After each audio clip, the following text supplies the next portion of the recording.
Hello, welcome to my channel विज्ञान by Muskan. आज मैं फिर से जिस टॉपिक के बारे में बात करने वाली हूँ वो टॉपिक है थायराइड।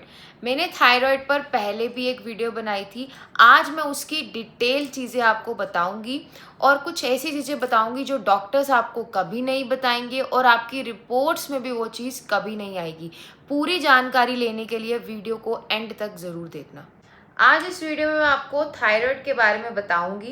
मैं आपको ये बताऊंगी कि थायराइड के बारे में ऐसा क्या है जो आपकी रिपोर्ट में नहीं आता और कैसे आपका पेट और लीवर हॉर्मोन्स को कंट्रोल करते हैं।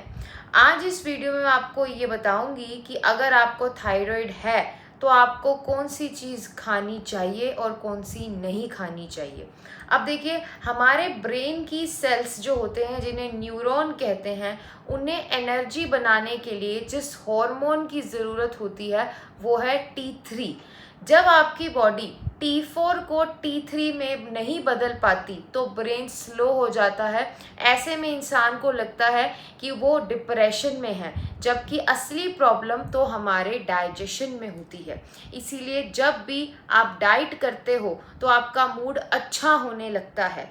थायराइड है तो हमारे गले में पाए जाने वाली एक ग्रंथि या ग्लैंड, लेकिन ये एक मैन्युफैक्चरिंग यूनिट होती है जो T3 बनाती है। लेकिन T3 को पावर और एनर्जी लीवर और आंतों से मिलती है। तो अगर आपका लीवर फैटी है तो ये कन्वर्जन हो पाएगा कि नहीं, इसलिए सबसे पहले हमारा डाइजेस्टिव सिस्टम को सही करना पड़ेगा, क्योंकि अगर आपका लीवर फैटी है तो कन्वर्जन सही से नहीं हो पाएगा, तो हार्मोनल प्रॉब्लम्स आएंगी। तो हम सिस्टम को सही कैसे करेंगे? देखिए क्या है, अगर आप प्लास्टिक में पैक पड़े खाने को खाते हैं तो इनमें जो BPA होता है वो आपके हार्मोन की नकल करता है और रियल हार्मोन की जगह ले लेता है। ये रियल हार्मोन को सेल के बाहर खड़ा कर देता है और डुप्लीकेट हार्मोन बन के सेल के अंदर घुस जाता है। तो प्लास्टिक में पैक पड़े खाने को आपको नहीं खाना।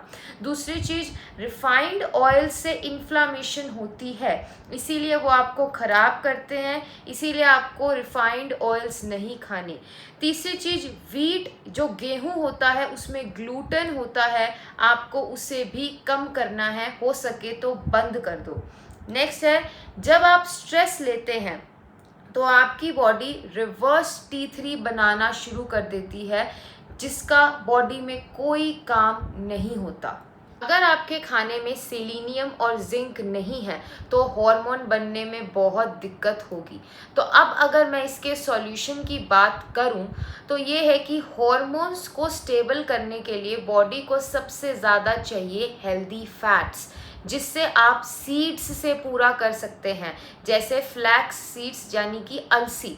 थायराइड के पेशेंट्स को कॉन्स्टिपेशन यानी कब्ज रहती है, तो अलसी में जो फाइबर होता है वो पेट को साफ करता है और T4 से T3 के कन्वर्जन को बढ़ा देता है। लेकिन अलसी को लोगे कैसे? इसको हल्का भून लो, फिर पीस लो और दोपहर के खाना खाने के 35 मिनट बाद 1 चम्मच इसको खा लो।